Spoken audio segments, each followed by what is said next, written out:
Moving into a new house is often thought of as exciting, but after our experience, I can honestly say it's not always the case. My husband and I finally found our dream home, a beautiful 2-story house on a quiet street. The neighbors appeared friendly enough during our initial visit, and we were excited to start our new life there. However, it wasn't long before we noticed strange occurrences happening in the neighborhood. The middle-aged couple who lived next door would always stare at us when we walked outside, never smiling or waving. One day, while I was doing some gardening in the front yard, I saw something that made my heart race. The couple next door was standing in their driveway, both wearing black robes like something out of a horror movie. I tried to ignore it and went back inside the house, but I couldn't shake the feeling that something was off about them. That night, I had a nightmare that the couple was standing over me with sinister smiles on their faces. As the days passed, things only got worse. We would wake up to find strange symbols spray painted on our driveway, and there were always peculiar noises coming from next door. One night, while my husband and I were watching a movie, we heard a loud banging on our front door.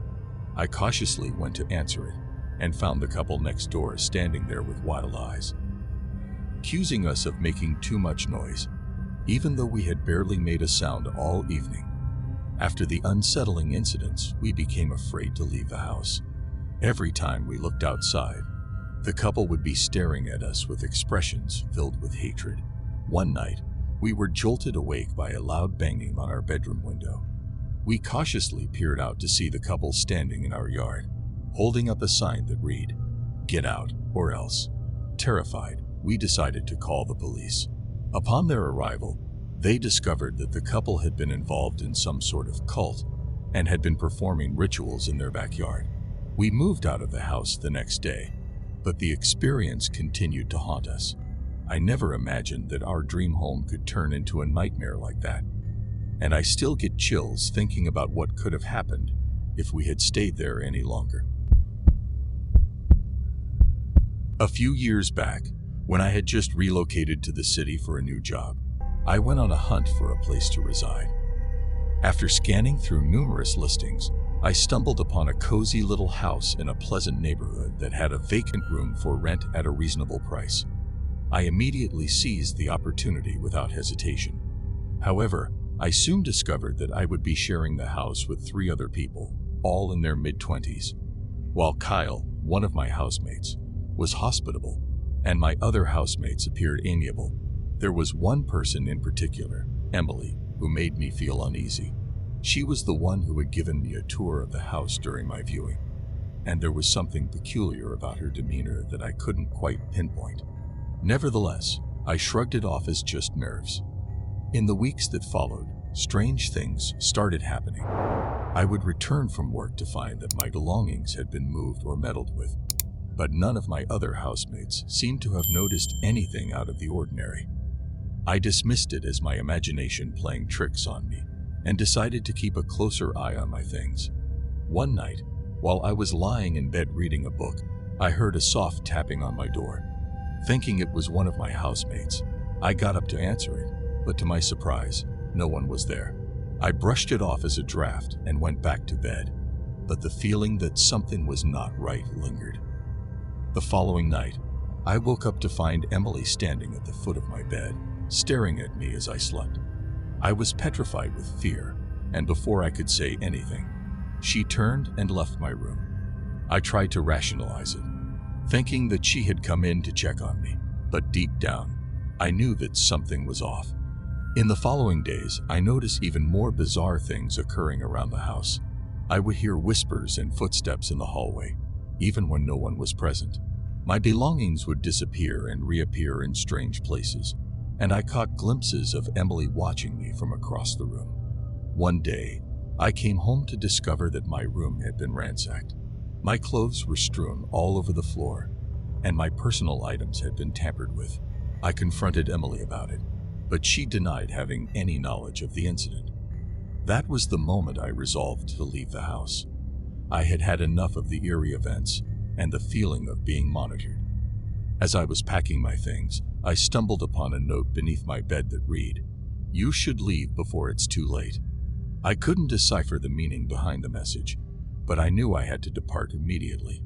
While I was sleeping, Emily came to me and asked me to follow her down to the basement.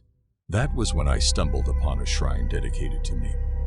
There were photographs of me, my personal items, and even strands of my hair strewn about, along with candles and other strange objects.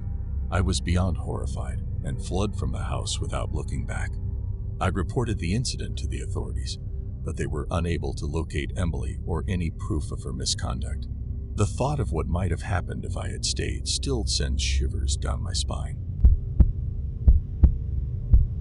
When I stumbled upon an old farmhouse for sale in the serene UK countryside, I knew it was the perfect escape from the city and the everyday stressors that came with it. Although it required some renovation, its charm and character were exactly what I was searching for. However, my first night in the farmhouse brought unforeseen terrors that left me unable to sleep. The deafening silence was only broken by the creaks of the old wooden floors with every gust of wind, and the feeling of being watched left me uneasy.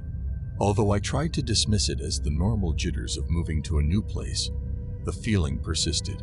The following day, I explored the beautiful fields and vast, ominous forest behind the farmhouse, feeling like I was in my own little world. But as time passed, strange occurrences began to happen. I heard footsteps in the hallway. Doors would open and close on their own. Objects moved without explanation, and I felt like I was being followed. It was as if something was attempting to communicate with me, but I couldn't comprehend what it wanted. One fateful night, the situation escalated. As I lay in bed trying to fall asleep, I heard a faint whisper that I initially thought was my imagination. However, I soon realized it was coming from inside the room, and it was not alone. The whispering continued, and when I finally identified the source, my fear became overwhelming.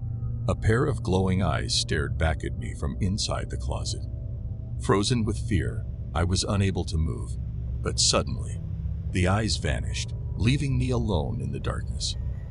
Despite my best efforts to rationalize the strange occurrences in the farmhouse as mere figments of my imagination, I awoke the next day to find inexplicable scratch marks on my body. Although I attempted to dismiss it, the feeling of being watched persisted.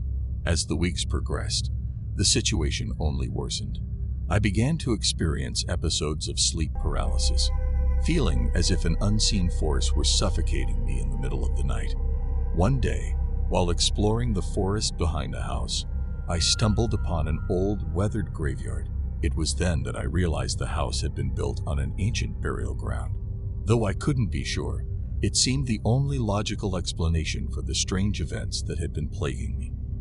That night, as I lay in bed, the whispering returned. This time, however, it was different. The sound was more urgent, accompanied by the ominous footsteps that grew closer and closer. I was paralyzed with fear, unsure of what to do as the door to my room was violently flung open, revealing a twisted, unearthly woman.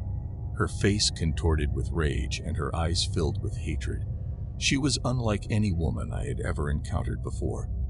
Her body was caked in dirt and blood, her hair matted and tangled.